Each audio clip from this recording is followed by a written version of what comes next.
welcome back to my YouTube channel. This is Dr. Debbie Javier. Today, I'll be sharing with you a very useful topic, how to understand subject-verb agreement easily.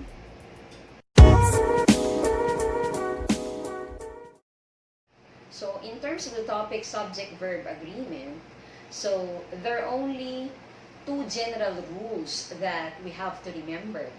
And that is, if the subject is singular, the verb should also be singular. If the subject is plural, the verb should also be plural. But why is it that some teachers are having a hard time in teaching and letting the students understand how subjects agree with verbs, or how students also have a difficulty in understanding how to make the subject agree with the verb. So definitely there should be something to be done. We don't simply need to introduce to our students the rules of subject-verb agreement. First question is, what skills are needed to be mastered by the learners for them to be able to understand subject-verb agreement better, for them to be able to get the correct answer? Because most of the time, when we give exams on subject-verb agreement, we ask students to look for the correct verb to be used in a sentence. So therefore, what should they be able to master? So the answer is that the skills that needed to be mastered by the learners are two.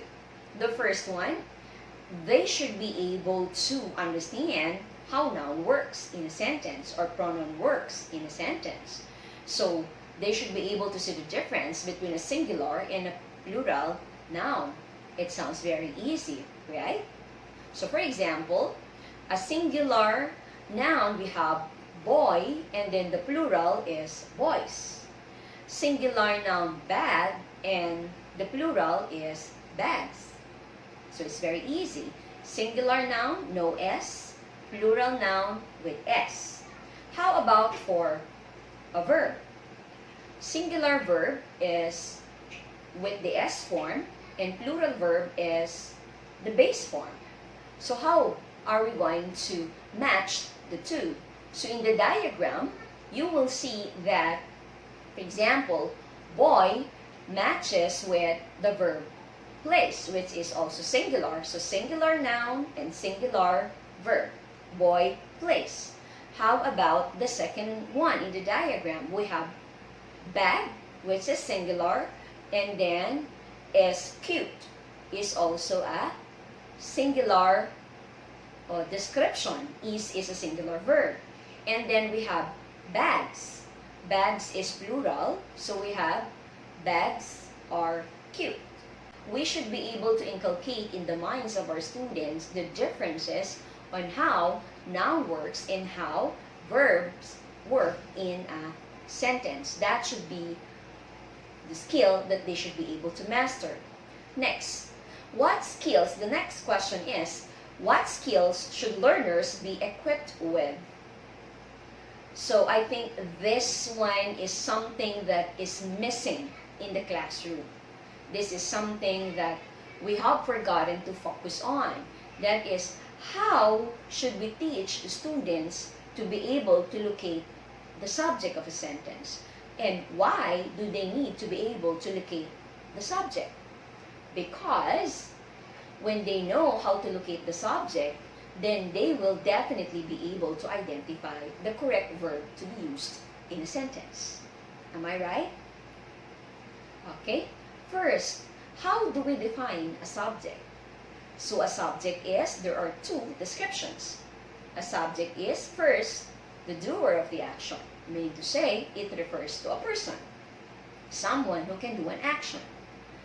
The second definition of a subject is the one being talked about. So it can be an event, it can be a situation, or it can be a thing or an object. Let's have an example for you to be able to understand. The president is talking to his cabinet members. So the subject there is, it's encircled in red, the president. So therefore, the verb to be used is is. Since president is singular, then the verb should be is, which is also singular. Another example, this is an event. So the wedding is amazing. So wedding is singular. So therefore, the verb to be used is singular. You see, it's very simple. Singular, subject, singular, verb. But these can only be done, these can only be achieved if we will be able to let our students be able to identify the correct subject of the sentence. That is, they should have the skill of locating the subject in a sentence. Now, I'll be discussing to you some rules. So I will not be discussing the 10 rules because that will be too much. I will only be focusing on some rules which are very, very confusing for all of us. That is, we don't know exactly the verb to be used because we cannot identify the subject, or it's very difficult for us to locate for the subject.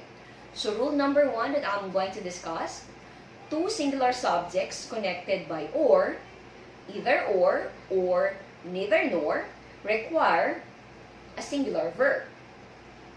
So example, so two singular subjects. If these two subjects are singular, then the verb should be singular.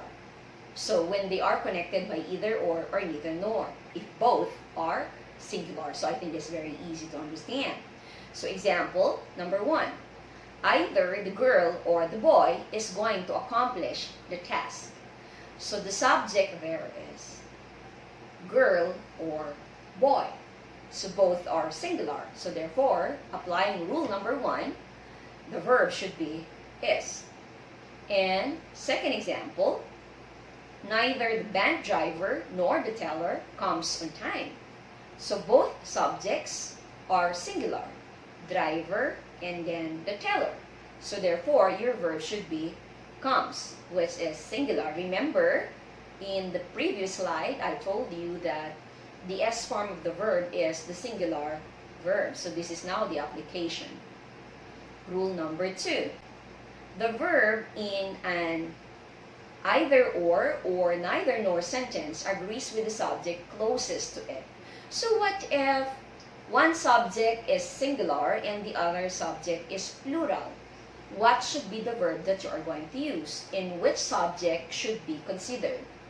In this case, the subject which is closer to the verb should be the one that you're going to consider. Meaning to say, it's the second subject, subject number 2.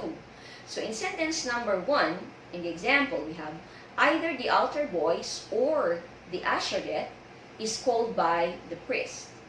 So subject number 1 is boys, which is plural, and subject number 2 is usherette, which is singular. So therefore, we will have the verb is, because subject number 2 is usherette, which is singular. Example number 2. Either the usherette or the altar boys are called by the priest. So I just exchanged the two subjects. So this time, subject number 1 is singular and subject number 2 is plural. So subject number 1, usherette, singular, and subject number 2, boys, plural. So since boys is subject number 2, the verb to be used this time is are, because boys is plural. So it's very easy. Rule number 3. In sentences beginning with here or there, the true subject follows the verb. This one is also confusing among the rules in subject-verb agreement, because many times students are confused which one is the subject. Here and there are expletives. They are not subjects of a sentence. So where do we locate the subject if a sentence starts with here or there? The subject comes after the verb. Please take note of that. The subject, if a sentence starts with here or there, the subject comes after the verb. So, for me to be able to explain to you further, let's try to examine the examples. I've given 2 examples here. So example number 1, there are many reasons to look at the brighter side of life. So there is an expletive. So the subject is many reasons. So many reasons is plural, so therefore the verb is are. Okay, did you get that? Next, number 2. Here is the manuscript for the defense. So the subject here is manuscript, which is singular. Therefore, the verb is. This is very easy. You just have to be able to locate for the subject for you to know the correct verb to be used. Rule number 4. This is the last rule that I'll be sharing with you. Sometimes, the subject is separated from the verb by such words as along with, as well as, besides, together with, and many more. These words and phrases are not part of the subject. What does it mean? So, even if there are intervening phrases that would come between the subject and the verb, it doesn't matter. You just have to focus on locating the subject and make the subject agree with the verb, because intervening phrases should not affect the agreement between the subject and the verb. So to explain further, let's have the examples here. Example number 1. The teacher, together with her students, is going to attend a conference. So the subject here is teacher, and the verb is, which is singular. Teacher is singular, therefore is also singular. So the subject and the verb agreed with one another. Together with her students is an intervening phrase. So even if the intervening phrase is plural, it doesn't matter. It should not affect the way the subject and the verb should agree with one another. Number 2. The school principal, as well as the department heads, is planning a seminar. So the subject here is the school principal. The intervening phrase is as well as the department heads. Since the school principal is the subject, therefore the verb to be used is. I hope this video will be able to help you and will be able to enlighten you to easily understand the agreement between the subject and the verb. So I hope that this topic on how to easily understand subject-verb agreement will be very helpful to you in understanding how subjects agree with the verb. So please don't forget to click the subscribe button and the bell button for you to be notified every time that I'm going to upload my video. So thank you so much again for watching. This has been Dr. Debbie Javier. So I would like to leave you with this one.